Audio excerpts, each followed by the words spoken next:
কয় বান্দাটা মুত্তাকি বান্দা। যালিকাল কিতাব লা রাইবা ফীহি হুদাল লিল মুত্তাকিন।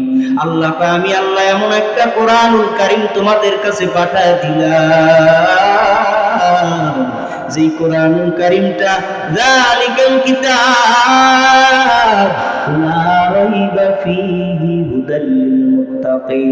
এই কোরআনের ভিতরে কোনো সন্দেহ নাই, সন্দেহের অবকাশ মাত্র নাই। আর এই কোরআনটা কাদের জন্য আমি আল্লাহ হেদায়েত করে পাঠাইলাম, এই কোরআন কাদেরকে হেদায়েতের পথ দেখায় জান্নাতি বানায় দিবে জানো। বলে যালিকাল কিতাব লা রাইবা ফীহি হুদাল লিল মুত্তাকিন। মুত্তাকিদের জন্য এটা হেদায়েত, মুত্তাকিদের জন্য এটা পথ প্রদর্শক হবে। মুত্তাকি বান্দা কারা? বলে যেই বান্দার দিলের ভিতরে আল্লাহর ভয় আছে।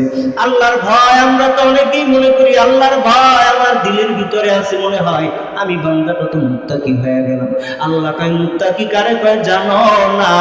আল্লাহ তাআলা জানায় দিয়া কয় সূরা আলে ইমরানের ভিতরে আল্লাহ কয় মুত্তাকি কাকে বলা হয়, তাকওয়াওয়ালা কাকে বলা হয়।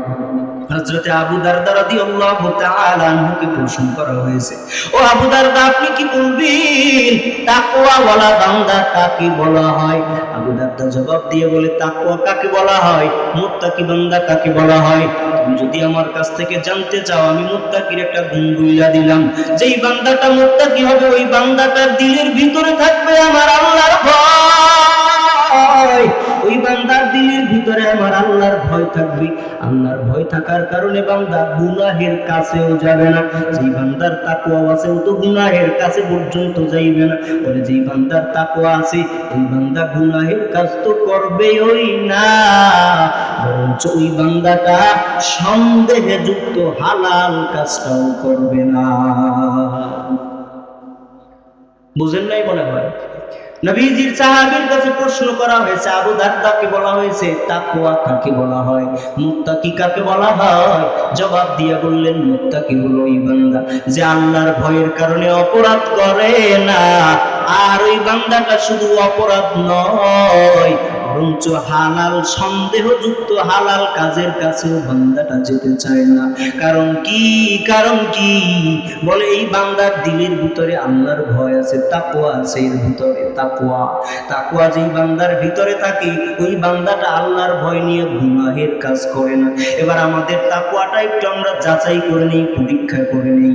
আমাদের তাকওয়াটা যদি আমরা কালকে সকালবেলা দেখতে চাই, চায়ের দোকানে গিয়ে একটু বসবা, গিয়ে দেখবা ওই জায়গায় তাকওয়া কার কত এটা প্রমাণ হবে। কিছু কিছু বান্দারা দোকানের ভিতরে বইসা বইসা অন্য মানুষের গীবত করে, এমন মানুষ আছে না? গীবত কাকে বলা হয়? রাহমাতের নবীর কাছে প্রশ্ন করা হয়েছে, পয়গম্বর গীবত কাকে বলা হয়?